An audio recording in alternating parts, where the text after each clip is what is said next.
What's going on, boxing fans? Your boy Ash. Um, as we all know by now, Manny Pacquiao, um, future Hall of Famer, one of the best to ever come through the sport, um, was said to be signed to fight Jesse Vargas in his next fight that was scheduled for pay-per-view. And as of this week, HBO would put a monkey wrench in that plan by saying not only is that fight is not going to happen now, you got many people trying to figure out the reasons as to why they scrapped the fight.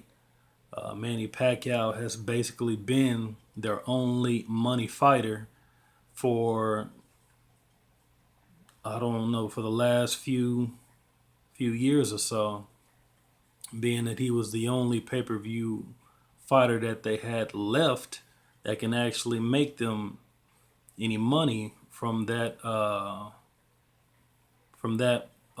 of the fight game. You know, charging a certain amount of money on a night for a fight card, and many people are saying it's because that they have so much invested in the Andre Ward versus Sergey Kovalev pay per view, which is said to be later this year, which should be a great fight, magnificent fight, actually. Maybe I'll do a video on that next. Um, but I have to put my 2 cents in, and actually, I wasn't even going to do a video on this. I never knew when I'm gonna do a damn video any fucking way. But I was watching D Styles video. If y'all haven't checked D Style out by now, check out D Style Boxing. Um, he was doing a video on it, and he made some interesting comments. Uh, and I just wanted to offer a different twist, or maybe piggyback off of some of the comments that he was making. Um, like I said before, obviously they do feel um, strong about the pay per view between Andre Ward and Sergey Kovalev. I mean, maybe they feel that this type of fight, especially, actually, depending, not even regardless of who actually wins that fight, maybe they think this is the type of fight between those two fighters, Andre Ward being the last, was he the last gold medalist in boxing? I think last gold medalist in boxing. Good resume, Super Six winner. He's beaten a lot of good fighters. He's beaten Chad Dawson. After the Super Six, beat Chad Dawson, beat Edwin Rodriguez, uh, beating some other guys. You know what I'm saying? Pound for pound caliber fighter against virtually the hardest puncher in boxing, pound for pound, in Sergey Kovalev, whose resume is no slouch either. He actually is the first fighter since Roy Jones to beat Bernard Hopkins convincingly in that fashion. Well, I don't know. I think Chad Dawson in the rematch, I thought he beat Bernard Hopkins pretty convincingly, but it wasn't dominating like the Sergey Kovalev fight. He disciplined Bernard Hopkins, and when you get Bernard Hopkins to admit that he was soundly defeated, then you know it was a legit fight. Anyway, they have a good reason to believe that, but you know what? It's the it factor, man. The it factor determines if a guy is going to be a star or not. And many promoters, networks, a lot of people that are hired amongst those entities have been trying to figure out what it is. And Roy Jones said it best. Whatever it is, it attracts people to the seats in masses. But you got all these people doing their due diligence, trying to figure out all the different qualities a fighter must have in order to obtain the it factor. And if it was that easy, then stars will be made overnight in the sport, and it's just not that easy.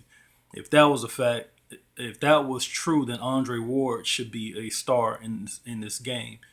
And what I mean by star is revenue generating combatant prize fighter, and he's not. Outside of Oakland, we have yet to see if Andre Ward can sell out a venue.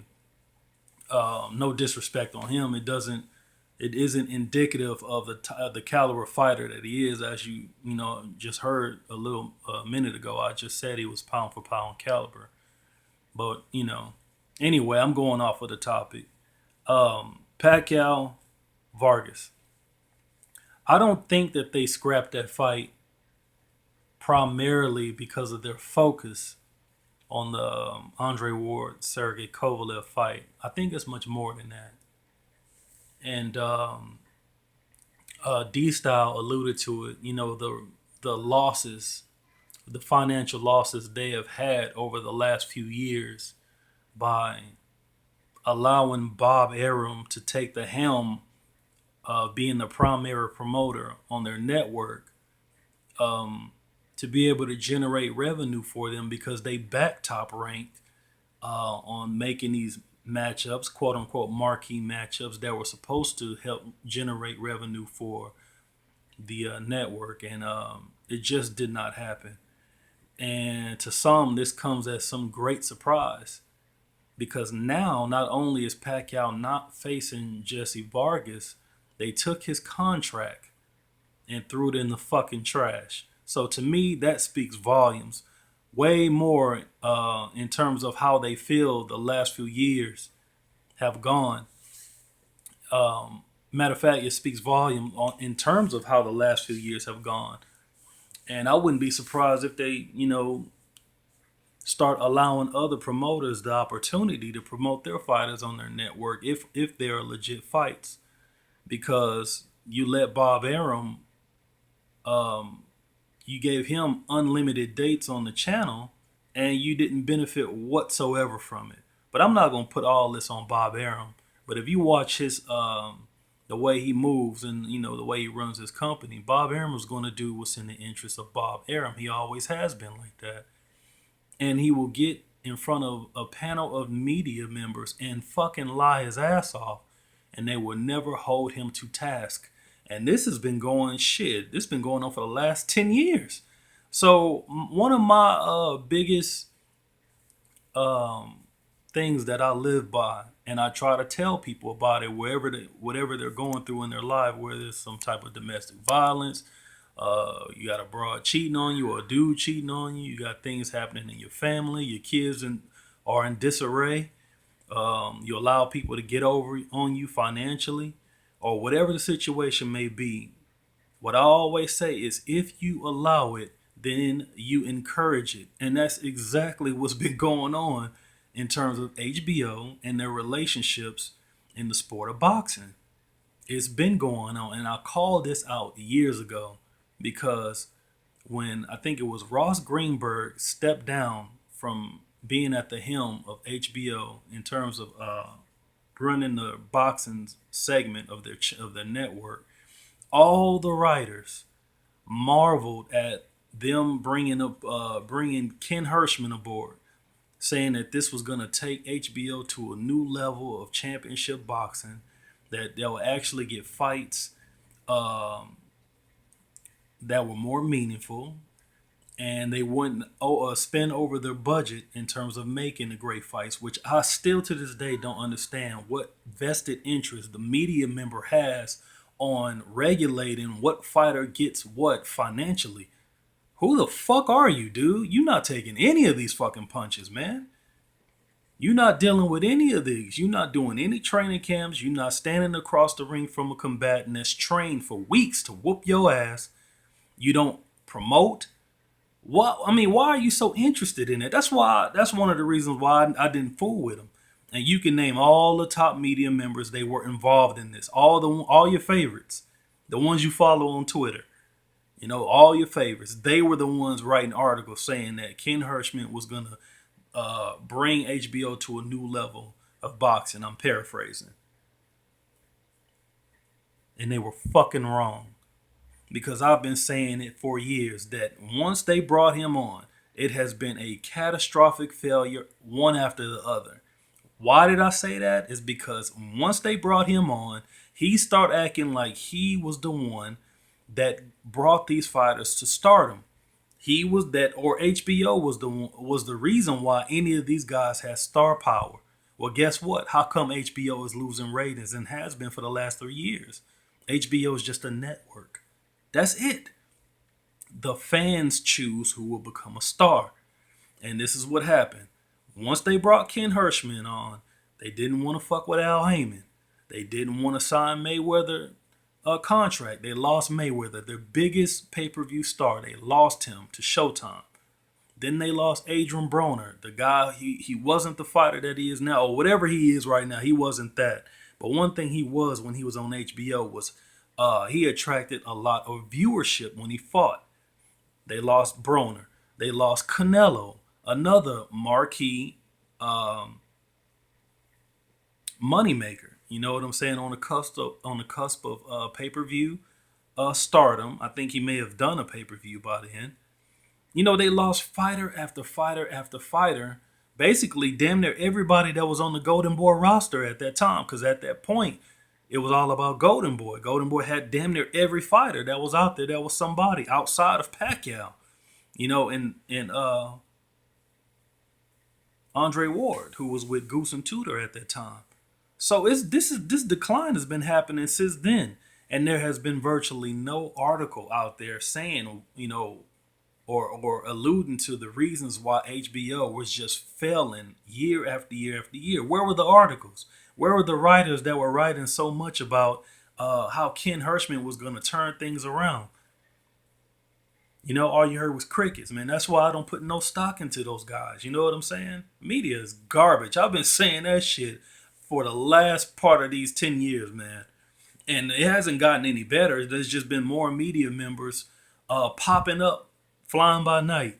And though they may labor more than the current crop or the crop that we had for the last decade, they're still fucking garbage, man. They don't know shit. You know, they really don't know anything. They got all this passion and zeal, but knowledge is downhill. Don't know anything about the sport of boxing. Just know what's discussed maybe on boxing forums. But if you ever been on a boxing forum, they really don't know much either, man. And they pat themselves on the back for having boxing knowledge. But I don't discredit them. You know, they do actually know something. You know, I don't knock them whatsoever. But that's not how you get boxing knowledge. There's more boxing knowledge here on YouTube than it is in boxing forums, and I'm just keeping it 100 with you.